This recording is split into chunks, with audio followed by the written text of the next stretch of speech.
नमस्कार, स्वागत है आप सभी का द न्यूज नाउ में। मैं ही आनेजा आपके साथ। कई टेररिस्ट ऐसे हैं जो पाकिस्तान में मारे गए हैं। अब क्या इसका रीजन है, क्यों इतने ज्यादा टेररिस्ट जो है वो मारे जा रहे हैं? सिर्फ पाकिस्तान में नहीं, पूरी लिस्ट जो है वो सामने आ गई है। आप कराची की बात करें, कनाडा की बात करें, रावलपिंडी और भी कई ऐसे एरियाज हैं जहां पे इन टेररिस्ट को जो है वो मारा गया है। इसका क्या कुछ रीजन है, क्यों ये टेररिस्ट जो है वो मारे जा रहे हैं? क्या इसमें पाकिस्तान खुद इन्वॉल्व है या कहीं और से इन्हें सपोर्ट मिल रही है? इसके बारे में ज्यादा जानकारी लेंगे, पूरी सिचुएशन को समझने की कोशिश करेंगे। आज जो स्पेशल गेस्ट हमारे साथ ज्वाइन कर चुके हैं, आप पहले भी उन्हें बहुत बार हमारे चैनल पे देख चुके हैं। गाइडेंस जो है इनसे लेने की कोशिश करेंगे। ब्रिगेडियर डॉक्टर विजय सागर धीमान जो है इस समय हमारे साथ ज्वाइन कर चुके हैं। सर, सबसे पहले तो स्वागत है आपका। Thank you very much. आपने मुझे अपने चैनल में बुलाया। I am really grateful. Thank you. जी सर, सबसे पहले यही समझना चाहूंगी, पूरी लिस्ट सामने आ गई है, कौन है ये टेररिस्ट? क्योंकि आप बात करें अगर लश्कर तोयबा की, हिजबुल मुजाहिदीन या आप जैश ए मोहम्मद की बात करें, तो हर एक ग्रुप के टेररिस्ट को जो है वो मारा जा रहा है। पहले तो मैं चाहूंगी आप उसकी लिस्ट जो है वो साझा करें हमारे व्यूअर्स के साथ कि कौन है ये लोग। जी देखिए, सबसे पहले मैं आपको ये बता दूं कि जब से ये आर्टिकल 370 हटा है तो जम्मू कश्मीर में एक बहुत ही जबरदस्त चेंज आया है, क्योंकि जो सिक्योरिटी फोर्सेस के जो अटैक्स थे टेररिस्ट के अगेंस्ट, एंटी टेरर ऑपरेशन जिसको हम बोल सकते हैं, वो दिल्ली से मास्टरमाइंड हो रहे हैं, मिनिस्ट्री ऑफ होम अफेयर्स से। और यूनिफाइड हेडक्वार्टर्स जो कश्मीर के अंदर बनाया गया था इस काम के लिए, वो अब फुली फंक्शनल है। चाहे वो आर्मी है, आरआर है, पैरामिलिट्री फोर्सेस हैं, जम्मू कश्मीर पुलिस है जिन्होंने बहुत अच्छा काम किया है, चाहे उनकी स्टेट की इंटेलिजेंस एजेंसीज हैं या सेंट्रल इंटेलिजेंस एजेंसीज हैं, सब मिलके काम कर रही हैं। और टेररिस्ट के ऊपर एक बहुत बड़ा एक दबाव बना हुआ है और एक बौखलाहट छाई हुई है। दूसरा, अगर हम इंटरनेशनल सिनेरियो भी देखें तो पाकिस्तान जबरदस्त तरीके से एक्सपोज हो चुका है। और अभी हमास इजरायली वॉर के बाद भी जो जहां से उनके टेररिस्ट सपोर्टर्स के बयान आ रहे हैं या जो रैलीज निकाली जा रही हैं, वो सब बताया जा रहा है उनको कि भाई ये ऐसे हो गया है। फिर आपको पता है कि पाकिस्तान में इकोनॉमिकल बदहाली छाई हुई है और आर्मी का कंट्रोल घटता चला जा रहा है। तो कल तक ये जो टेररिस्ट जैसे लश्कर ए तोयबा थे या जमात इस्लामी थे या इस किस्म के जो लोग थे, उन्होंने पाल के रखे हुए थे, उनके काम में उनकी डीप स्टेट की डिप्लोमेसी में काम आते थे, वो उनकी थोड़ी एक्सपोजर होता चला जा रहा है। और वहां पे टीटीपी ने जो बहुत जबरदस्त प्रेशर बनाया हुआ है आर्मी के ऊपर, पाकिस्तान के एस्टैब्लिशमेंट के ऊपर, तो ये जो टेररिस्ट हैं ये उनको टीटीपी के अगेंस्ट कोई कर नहीं पा रहे और हिंदुस्तान में इनको हिंदुस्तान वाले नहीं करने दे रहे कश्मीर के अंदर। तो एज ए रिजल्ट यहाँ तो इनकी जो रिक्वायरमेंट है या जो इनकी क्रेडिबिलिटी है वो खत्म होती जा रही है। और ये भी आंखें दिखा रहे हैं पाकिस्तान की आईएसआई को या पाकिस्तान की एस्टैब्लिशमेंट को या उसकी आर्मी को। तो हो सकता है कि वो उनको जो उनको आंखें दिखा रहा है, कल तक उनका चहेता बच्चा था जिसको वो फ्रीडम फाइटर कहते थे या इवन सोशल ऑर्गेनाइजेशंस कहते थे, आज उनको लग रहा है कि आईएमएफ के सामने, जैसे आज आईएमएफ ने उनको $700 मिलियन की एक इंस्टॉलमेंट दी है शर्तों के साथ, ऑफ कोर्स $3 बिलियन की जो एड देनी है, तो वो आईएमएफ को दिखाना चाहते हैं कि हम भी टेररिज्म के अफेक्टेड हैं, हम भी विक्टिम हैं। और ये टेररिस्ट जो हमारे देश में चल रहे हैं, जो यूएन डेजिग्नेटेड टेररिस्ट हैं, यूएन की टेरर डेजिग्नेटेड लिस्ट के ऊपर भी हैं, और जो चाइना ने वीटो करके बचाया हुआ है, उनके नाम तो मालूम है। तो ये देखिए, हम इनको एलिमिनेट कर रहे हैं, चाहे वो गैंग वॉरफेयर बना के एलिमिनेट करें या डायरेक्टली एलिमिनेट करें। तो इस किस्म की जो एक नैरेटिव बिल्डिंग की जा रही है टेररिस्ट के अगेंस्ट बाय द अथॉरिटीज और with in their minor binary जो उनके प्रॉब्लम्स हो सकते हैं, affected by the pressure by the government of India या आईएमएफ का या वर्ल्ड प्रेशर, तो इससे ये किलिंग्स हो रही हैं। अभी तीन जो हाई प्रोफाइल किलिंग्स अभी हुई हैं, जिसके बारे में आप बात करना चाहेंगे। जी, वहीं मैं और भी आपसे इन्फॉर्मेशन लेना चाहूंगी। पहले जो यही टेररिस्ट जहां सुरक्षित होते थे, पाकिस्तान में जाके छुपते थे ये लोग, और वहां पे आप कह सकते हैं इनको बहुत ज्यादा पावर थी और आराम से वो रह सकते थे, कोई उनको खतरा नहीं था। पर वहीं पे अब मारे जा रहे हैं। मैं आपको बता दूं, 7 ISI backed anti India terrorist जो हैं वो पिछले 3 महीनों में पाकिस्तान में मारे गए। उसके बाद अब बलूचिस्तान की बात करें, इंटेलिजेंस बेस्ड ऑपरेशन जो है उसके दौरान ये टेररिस्ट मारे जा रहे हैं। तो उसके बारे में मैं आपसे जानना चाहूंगी, आप पूरी सिचुएशन को कैसे देखते हैं? क्योंकि कई ऐसे बड़े नाम हैं टेररिस्ट के जिनके बहुत क्लोज एड्स जो हैं, उनके साथ उनके करीबी जो काम कर रहे थे, उनको खुलेआम मारा जा रहा है और गनमैन जो है वो अनआइडेंटिफाइड है। तो ये पूरी सिचुएशन को आप कैसे देखते हैं सर? जी मैंने आपको बताया ना कि वर्ल्ड में क्या माहौल है, आईएमएफ का क्या रोल है पाकिस्तान का, जी और इंडिया में जो 370 के बाद डेवलपमेंट्स हुई हैं, तो ये लग रहा है, और टीटीपी ने कितना दबाव डाला हुआ पाकिस्तान के ऊपर। वो जी पाकिस्तान गवर्नमेंट को अपनी गवर्नमेंट मानता ही नहीं, तारीख तालिबान पाकिस्तान। तो उस चक्कर में शायद ये लोग उनके उनके लिए इतने बड़े प्यादे नहीं रहे हैं, इसलिए इनकी एलिमिनेशन का दौर जारी है, वन वे और दी अदर। और अभी जी रिसेंटली जो अगर आप देखें तो 3 टेररिस्ट जो मारे गए हैं, एक एक के बाद एक, और पिछले 2-4 साल के भी अगर हम देखें तो काफी सारी लंबी फहरिस्त है, जो काफी जी सारे टेररिस्ट एलिमिनेट हुए हैं। जैसे मैं आपको बताता हूँ, जैसे मौलाना रहीम उल्लाह तारिक, ये तारिक जो है, ये जी जैश ए मोहम्मद के जो चीफ हैं, मौलाना मसूद अजहर, ये उनके बड़े करीबी माने जाते हैं। तो इनको भी रिसेंटली मार गिराया गया है। और मौलाना मसूद अजहर, अगर आपको याद हो, तो जो हमारी हाईजैकिंग हुई थी कांधार में, IC 814 था शायद, जिसमें 4 टेररिस्ट को छुड़ाया गया था कोट बलवाल जेल में। उनमें से एक मौलाना मोहम्मद अजहर भी थे। और ये वापस पाकिस्तान में जाकर के पाकिस्तान की सरपरस्ती में, उनकी ISA की सरपरस्ती में एक बहुत बड़ी ऑर्गेनाइजेशन चलाते हैं, जिसको ये बोलते हैं कि ये हमारी रिलीजियस सोशल ऑर्गेनाइजेशन है, बट एक्चुअली वो टेररिस्ट ऑर्गेनाइजेशन है। उसी तरह से जी दूसरे जो हाई प्रोफाइल मारे गए हैं, वो है अकरम गाजी। ये भी लश्कर हम्म तोबा के बहुत ही बड़े टेररिस्ट हैं, और इन्होंने कश्मीर में जो इन्फिल्ट्रेशन वगैरह हुई, उसमें बड़ा हाथ था। फिर एक अगले टेररिस्ट थे जो भी मारे गए हैं, वो है ख्वाजा शाहिद। ये लोग जो अगर जी आपको याद हो, 2018 में सुंजमा अटैक हुआ था जम्मू के अंदर, तो ये जी उसका मास्टरमाइंड था। फिर उसके बाद आपके खालिस्तान के एक परमजीत पनवर हैं, जिनको जो पाकिस्तान ISI है, वो पूरी प्रोटेक्शन के साथ अपने कंट्री में रखती थी। तो ये इनकी भी किलिंग हो गई है, बिकॉज खालिस्तानियों के ऊपर भी काफी अभी प्रेशर जा रहा है, स्पेशली कैनेडियन गवर्नमेंट के ऊपर। तो इनके जो लिंक्स हैं, जी ISI, Panjwar and Canadian this thing, तो उस चक्कर में भी काफी सारा इनको मारा जा रहा है। फिर अगले टेररिस्ट जो मारे गए हैं रिसेंटली, वो है मुफ्ती कैसर फारूकी। ये भी कश्मीर के साथ ही रखते थे। फिर शाहिद लतीफ हैं, जो जैश ए मोहम्मद के टेररिस्ट हैं, और ये इन्होंने जितने पठानकोट एयरबेस पे 2016 में जो फिदाइन अटैक हुआ था, ये उसके मास्टरमाइंड थे। पर अभी हम अगर देखें ना, चाहे निज्जर हो या शाहिद लतीफ हो या कोई जी भी हो, इसके अलावा और बड़े छोटे मोटे टेररिस्ट जो हिंदुस्तान के गुनाहगार हैं या हमारी हिट लिस्ट पे हैं, जैसे रियाज अहमद हो गए, ये लश्कर तैयबा के थे, ये मेन कॉन्स्पिरेटर थे अभी डांगरी में जो अटैक हुआ था जनवरी में, जी रजौरी पुंछ के एरिया में। तो इनको भी शूट कर दिया गया है। फिर हरदीप सिंह निज्जर के बारे में आप जानते हैं, कनाडा में वो मारे गए, और कनाडा के जी प्रधानमंत्री ने बोला ये भारत की एजेंसियों ने कराया है। अब कराया कि नहीं कराया वो हम बाद में देखते हैं। फिर उसके बाद अगले थे बशीर अहमद पीर, इनको भी रावलपिंडी में मारा गया, और ये भी भारत के अगेंस्ट थे। फिर सैयद खालिद रजा, फिर एक मिस्त्री जहूर इब्राहिम, ये भी हाईजैकर थे एक 814 IC में, जब ये रिलीज किया गया। फिर परमजीत सिंह पनवर, आपको बता दिया, लाहौर में उनकी किलिंग हुई। लाल मोहम्मद, इनको काठमांडू में मारा गया, यानी कि इनकी जी सेफ्टी इस वक्त लगता है कि दुनिया के किसी भी कोने में नहीं है।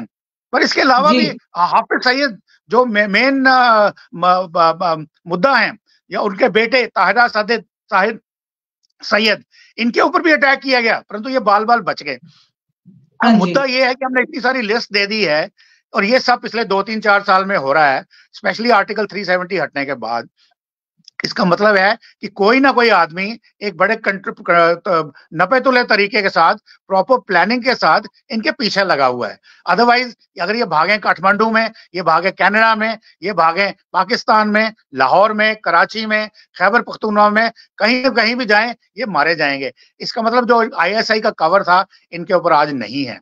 और अगर वो नहीं है, उसके 2-3 कारण हो सकते हैं। एक तो भारत का जो शिकंजा कसा हुआ है, दूसरा जो इंटरनेशनल IMF का जो उनका भी शिकंजा कसा हुआ है कि अगर आपको हमसे एड चाहिए, और एड के लिए इनकी बदहाली इतनी ज्यादा हो चुकी है कि किसी कीमत पे भी चाहिए, तो उनको कुछ दिखाना जरूरी है।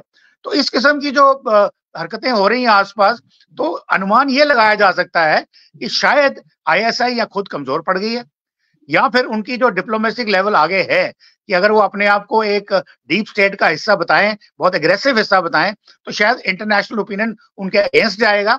और शायद उनके जो दोस्त हैं, दोस्त क्या, चाइना जिसको वो बड़ा दोस्त मानते हैं, तुर्की को मानते हैं, मलेशिया को मानते हैं, पैसे तो वो उनको कोई भी नहीं दे रहा, तो वो उसम की जो बदहाली का आलम है, वो उसमें फंसते चले जाएंगे।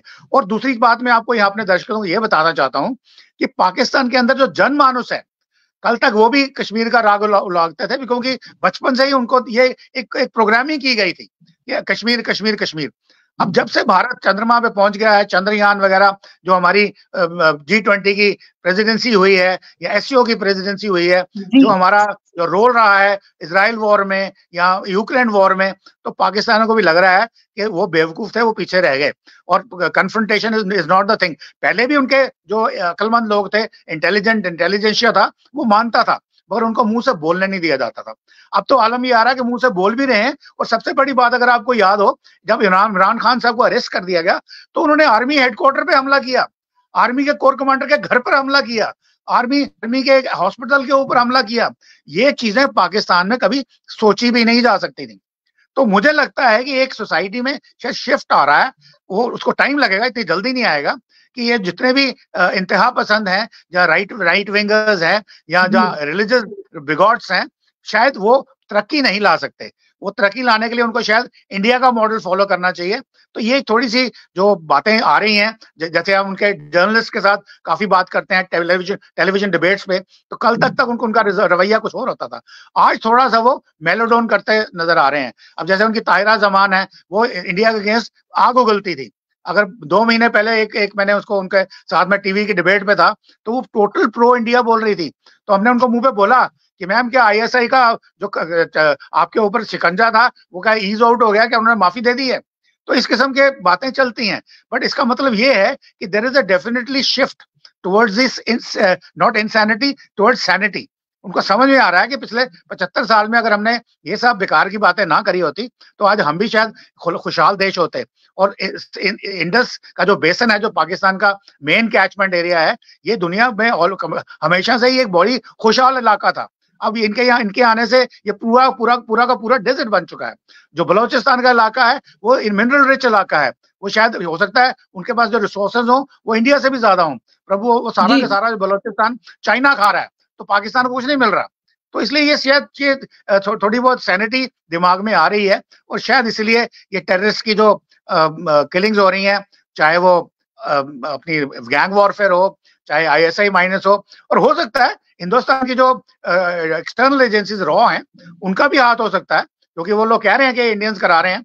तो मैं नहीं कहता कि अगर इंडियंस करा रहे हैं तो कोई गलत बात है। अगर आप हमारे यहाँ खून बहा रहे हो, तो और आपको इनफैक्ट हम तो अपनी गवर्नमेंट को कहते हैं कि आपने बहुत पहले करना चाहिए था। अगर आप कर रहे हैं, इनको चुन चुन के मारिए, पाकिस्तान के अंदर मारिए, ताकि जो हमारे यहाँ बेगुनाह लोगों का खून बहाते हैं या रेडिकलिज्म फैलाते हैं, कम से कम वो तो बंद हो।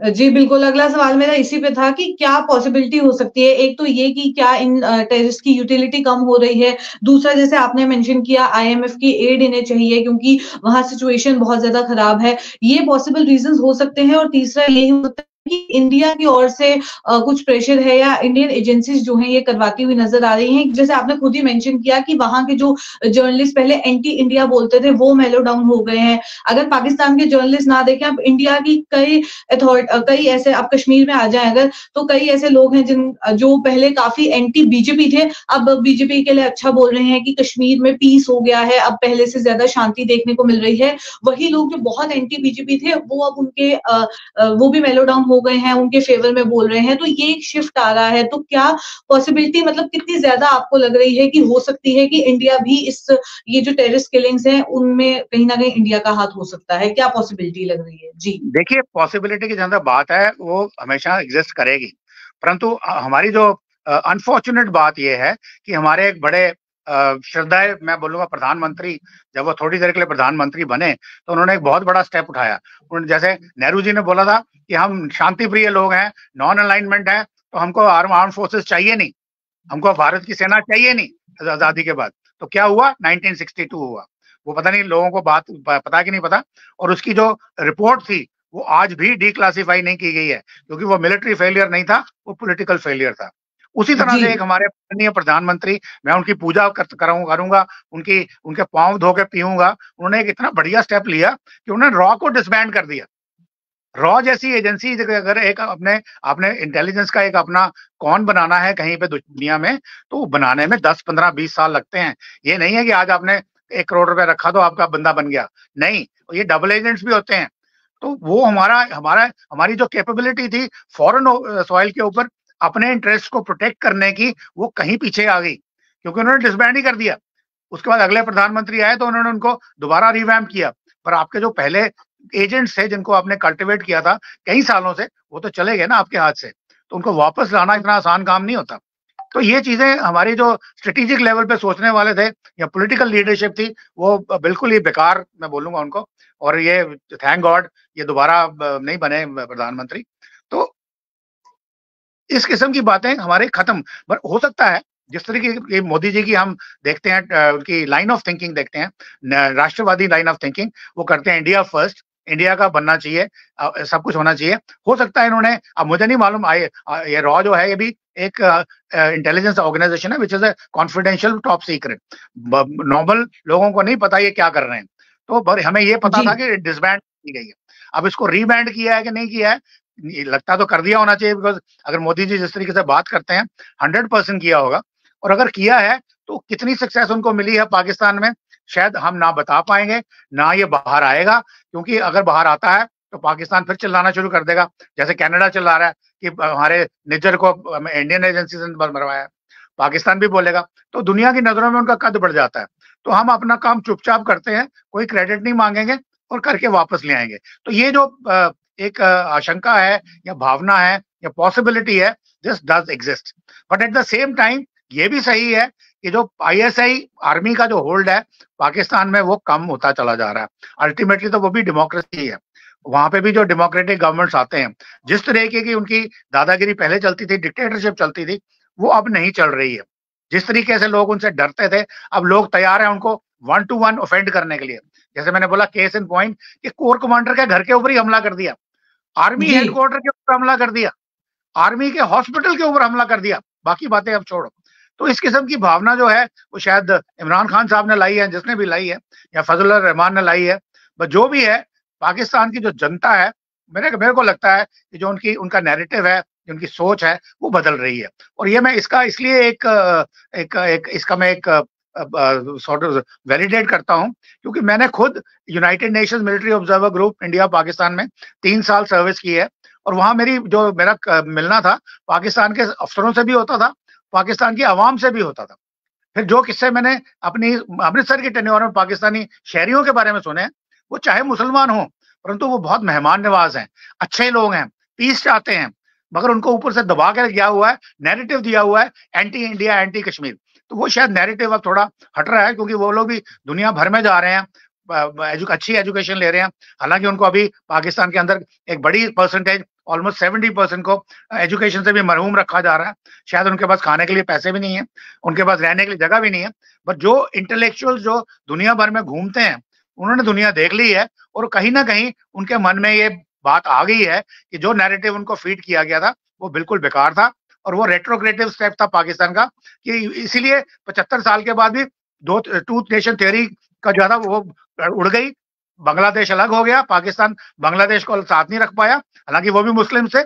उसके बाद बांग्लादेश एक इकोनॉमिक फोर्स में बड़े ऊंचे तरीके से उभर रहा है, और पाकिस्तान जो है वो नीचे ही जाता जा रहा है। और उसके बाद ये हालत आ गई है कि खाने के लिए पैसे नहीं है, अपने इंपोर्ट्स के लिए पैसे नहीं है। अब $7 million, can you beat it? एक कंट्री $7 मिलियन लेके खुश हो रहा है।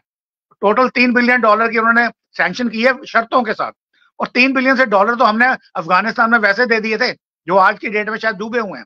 हालांकि तालिबान कहते हैं कि इंडिया को कि हम आपको प्रोटेक्शन देंगे, आप अपनी एम्बेसी यहाँ लगाइए, यानी कि हमें रिकग्नाइज करिए, विल हेल्प यू, और आपके जो प्रोजेक्ट आपने शुरू किए हैं उनको भी प्रोटेक्शन करेंगे। तो $3 बिलियन तो हमने खाली अफगानिस्तान को ही दे दिए। ये $700 मिलियन के लिए हाथ फैला के खड़े हैं कटोरा लेकर के IMF के सामने। तो इस सिचुएशन में एक नॉर्मल पाकिस्तानी शहरी जो इंटेलिजेंशिया है, या जिसको समझ में आती है वर्ल्ड अफेयर्स की, जो लॉजिक समझता है, हो सकता है, और वो जो रेडिकल मुल्ला हैं, या जो गलत तरीके से, हालांकि कुरान भी बड़ी अच्छी चीजें सिखाती हैं, कुरान शरीफ में जो लिखा है वो भी बहुत अच्छा है, परंतु उसको जब ये इंटरप्रेट करते हैं तो ये अपने फायदे के लिए करते हैं, लोगों को बेवकूफ बनाते हैं, और अनफॉर्चुनेट लोग बेवकूफ बन रहे हैं। तो इसलिए बार वो अब बनना थोड़ा शायद उनको समझ आ रही है, और वो बनना कम हो रहे हैं, और थोड़ा सा शिफ्ट दिखाई दे रहा है। जी, शिफ्ट तो दिखाई दे रहा है और आखिर में आपसे ये सवाल पूछना चाहूँगी कि ये जो हाल ही में टेररिस्ट मारे गए हैं, एकदम से ही बहुत शॉर्ट स्पैन में ये बहुत सारे टेररिस्ट मारे गए हैं, तो इसका एक पॉज़िटिव डायरेक्ट इम्पैक्ट इंडिया में स्पेशली जम्मू कश्मीर में देखने को मिलेगा? मेरे ख्याल में जितने भी नाम मैंने आपको अभी पढ़ के सुनाए हैं, जी, वो मोर और लेस डायरेक्टली और इनडायरेक्टली जम्मू कश्मीर या फिर पठानकोट, सुंजवा या इवन इवन जी, अब 9/11 मुंबई अटैक के साथ जुड़े हुए हैं। अब जी, पाकिस्तान तो उनको रिकॉग्नाइज नहीं करता कि वो टेररिस्ट हैं। यूएन में जब हम केस रखते हैं, तो चाइना उसको वीटो कर देता है, परंतु सबको मालूम है कि टेररिस्ट हैं। अब वो कागज पे आए कि नहीं आए। अब इनकी जी। एलिमिनेशन एक पैटर्न बन रहा है, वो पैटर्न शायद इंडिया का एक्साइट किया हुआ है या पाकिस्तान की जो इंटरनल स्ट्रगल है या उनकी आपस की मम्बो जम्बो है, टीटीपी और एक साइड पे, आर्मी आईएसआई एक साइड पे, और ये रिलीजियस ऑर्गेनाइजेशन जो गवर्नमेंट को कहते हैं कि आप यहाँ शरिया लागू करिए, वो उनकी भी लड़ाई। तो ये एक चौतरफा पचौतरफा लड़ाई है। हर कोई अपनी अपनी पाई मांग रहा है और ऊपर से सबसे ज्यादा प्रेशर जो है वो अफगानिस्तान का है। तो अभी वो निकले कहाँ से, उसके लिए उनको चेंज के अलावा मेरे ख्याल में उनके पास और कोई चारा है नहीं। जी, चलिए इसी के साथ इस कन्वर्सेशन को एंड करते हैं और ज़्यादा से ज़्यादा एक मैसेज अगर आप हमारे व्यूअर्स के लिए दे दें, काफ़ी व्यूअर्स हमारे साथ जॉइन कर चुके हैं इस समय। जी। देखिए, व्यूअर्स को मैं मैसेज एक इंडियन व्यूअर्स को देना चाहूंगा और एक पाकिस्तानी व्यूअर्स को देना चाहूंगा। पहला मेरा मैसेज पाकिस्तानी व्यूअर्स को है कि देखिए, जिंदगी में लड़ाई में कोई भी आदमी जीता नहीं है। आज किसी किस्म की लड़ाई हो, आप अपने कंट्री को देख लीजिए। आप 1965 वॉर में आप विक्ट्री डे मनाते हैं, एनालाइज करिएगा तो आपको पता लगेगा विक्ट्री डे नहीं, वो आपका लॉस था। वो थोड़ी सी हिंदुस्तान की बेवकूफी थी कमांडर्स की, नहीं तो लाहौर भी कैप्चर हो गया होता।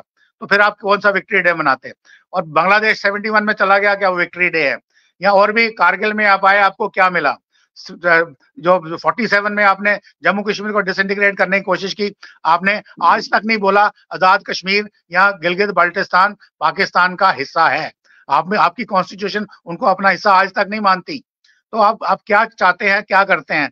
और ये सब करने के लिए आपने कितनी कुर्बानियां दी हैं, कितना पैसा खर्चा है? ये जितना भी बजट है, ये सब आपके अच्छे के लिए काम हो सकता था। आज आप भी अच्छे शहरी बन सकते थे। और जितने पाकिस्तानियों को मैं मिला हूँ यूके में, लंदन में, यूएस में, कनाडा में, वो बहुत ही सक्सेसफुल लोग हैं, बहुत ही भले मानुस हैं और बहुत ही कल्चर्ड हैं, बड़े अदब से पेश आते हैं, और जो उनका जो नजरिया है वो बहुत ही प्रैग्मेटिक है। ये प्रॉब्लम सिर्फ अपने आपके देश के अंदर वालों की है, तो वो देश के अंदर वालों को आप संभालिए। आप भी एक खुशहाल कौम बनेंगे और अच्छी तरह से काम करेंगे। और जो हमारे हिंदुस्तान वाले हैं, देखिए, पाकिस्तान मानने वाला नहीं है। हम बैठ के डिबेट कोई भी कर लें या मैं 50 मैसेजेस दे दूं, मेरे मैसेज से उनके ऊपर कोई असर नहीं पड़ने वाला है। तो आप उसके लिए तैयारी करिए। आप सुनते हैं यहाँ बॉम्ब ब्लास्ट हुआ, 4 मारे गए, एनआईए लग गया, ये हो गया। आप कहते हैं हाँ जी हो गया। मेरी बात सुनिए ध्यान से। ये इंसिडेंट्स अगर चलते रहे तो एक इंसिडेंट आपके साथ भी हो सकता है, आपके किसी सगे संबंधी के साथ हो सकता है। तो इसलिए आप भी इसमें उतने ही रिस्पॉन्सिबल हैं। सारा का सारा ठीकरा गवर्नमेंट या सिक्योरिटी फोर्सेस के सर पे मत फोड़िए। आप भी सजग रहिए। आपके आसपास कोई आदमी संदिग्ध हालत में नजर लग रहा है, सस्पिशियस हालत में आसपास चल रहा है या कोई सस्पिशियस एक्टिविटी हो रही है, इमीडिएटली पुलिस को इन्फॉर्म करिए, इमीडिएटली नियरेस्ट आर्मी को इन्फॉर्म करिए, बीएसएफ को इन्फॉर्म करिए। जो भी है, आप गली में रहते हैं, आप मोहल्ले में रहते हैं, वहां पे कोई आदमी आता है जो वहां का नहीं रहने वाला है, तो पता कीजिए कौन है वो। और किसी का रिश्तेदार भी हो सकता है, बट अगर आपको लगे कि वो सस्पिशियस एक्टिविटीज कर रहा है, जैसे हो सकता है कोई किसी का रिश्तेदार उनके घर से आके ड्रोन उड़ा दे और आपकी सतवारी में जाके एयरपोर्ट पे उसको फेंक दे, और खुद उतर के जब वो कमोशन मचे, खुद उतर के आ जाए, भीड़ में शामिल हो जाए, हाँ जी कहाँ से आया, कहाँ से आया। तो आपको भी पता नहीं है ड्रोन आप ही के घर से उड़ाया गया था। और अगर कहीं पे सिक्योरिटी एजेंसीज को पता चल गया तो आप वैसे ही अंदर जाओगे बिना कुछ किए हुए। तो इसलिए किसी को ये सब करने की परमिशन मत दो। और ये सब जो जी। मैं बता रहा हूँ, इस किस्म की जो बता रहा हूँ, ये एप्लीकेबल है जो तवी के आसपास बनी जो हमारी बस्तियां हैं, गुजर नगर या भगवती नगर या उसके क्रॉस, यहाँ पे जितने लोग रहते हैं, बहुत बहुत सतर्क रहिए, क्योंकि यही तरीका है इन्फिल्ट्रेटर्स के आने का। इसके अलावा बाकी और भी जो जगह हैं, सब जगह पे सजगता जरूरी है। बल्कि ultimately the bottom line is कि एक आम नागरिक की भागीदारिता एंटी टेरर ऑपरेशन में बहुत जरूरी है, ताकि हम सब प्रोटेक्टेड रहें। ये सोचना कि भाई वो मेरे घर पे थोड़ी हुआ है, वो तो फलानी जगह पे हुआ था, वो तो इंदिरा चौक में बम फटा था, मैं तो वहां था ही नहीं, मेरा घर नहीं है वहां पे, मुझे क्या फर्क पड़ता है, ऐसा नहीं सोचना है। आपने अपनी जो भी कितनी भी आपकी छोटी से छोटी कंट्रीब्यूशन है, आपने वो करनी है, और आंखें और आईज बनना है हमारी सिक्योरिटी फोर्सेस की। उनको राइट टाइम पे राइट जगह पे बताते रहना है, कहाँ पे क्या हुआ, कैसे हुआ, कौन था। अगर हो सके तो बंदे को पकड़ के रखिए। बाकी अगर वो इनोसेंट है भी है तो let police decide. Jammu Kashmir police anti terrorism के बारे में बहुत अच्छा काम कर रही है और उसका रिकॉर्ड बहुत अच्छा है। मतलब सिर्फ मैं एक कैविएट के साथ कहूंगा, आफ्टर 370 इज गॉन। अब वो किसी महबूबा मुफ्ती या फारूक अब्दुल्ला की बात नहीं सुन के चलते हैं। अब वो चलते हैं, होम मिनिस्ट्री से जो फरमान आते हैं वो उनको सीधे मान के चलते हैं। और जम्मू कश्मीर की पुलिस की जो कुर्बानियां हैं वो भी बहुत हैं। और जो मैं बोल रहा हूँ, प्री 370 कुर्बानियां ज्यादा थी। उनको कुछ कुछ लोगों को बरगला लिया गया था, और जो नहीं बरगलाता था वो पुलिस वाले के अंदर के मैकेनिज्म या पॉलिटिकल मैकेनिज्म वो टेरर से मरवा देते थे। तो शहादतें उनकी भी बहुत ज्यादा हैं, उनको कम नहीं समझना है हमने जम्मू कश्मीर पुलिस को। एंड इसलिए उनका भी साथ दीजिए। आर्मी डिप्लॉयड है, हो सकता है वो बाहर से आए हैं, उनका भी साथ दीजिए। आरआर है, इंटेलिजेंस एजेंसीज हैं, सबसे एक यूनिट बन, आपने कोशिश करिए कि आप भी उनके एक यूनिट का हिस्सा बन सके, ताकि जी, बहुत-बहुत टेररिज्म शुक्रिया हमारे साथ ज्वाइन करने के लिए।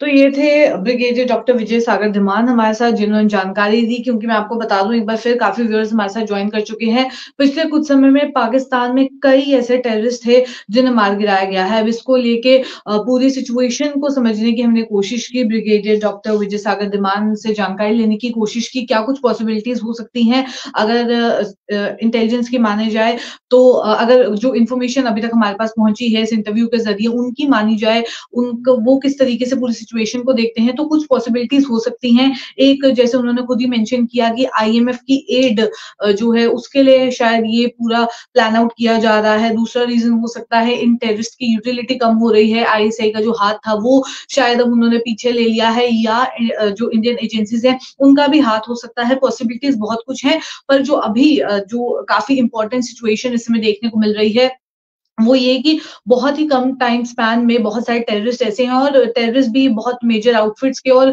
बहुत ऐसे टेररिस्ट जो कि काफी टाइम से वांटेड हैं, और उनके जो क्लोज एड्स हैं, उनके साथी हैं, उन लोगों को भी मार गिराया गया है। आप बात करें सिर्फ पाकिस्तान में नहीं, अगर वो वर्ल्ड के किसी भी हिस्से में छुपे हैं वहां पे भी उनको मारा जा रहा है। काठमांडू में मारा गया है, कनाडा में मारा गया है। तो ऐसे लोगों को जो है अब लगातार मारा जा रहा है, और इसका क्या इम्पैक्ट जो है जम्मू कश्मीर में देखने को मिल सकता है वो भी समझने की कोशिश की। और साथ ही साथ उन्होंने ये भी बताया कि जितने भी आम नागरिक हैं वो किस तरीके से अगर सतर्क रहें तो वो भी ऐसे सिचुएशंस को होने से रोक सकते हैं। कहीं ना कहीं आप लोगों का योगदान भी बहुत ज्यादा जरूरी है।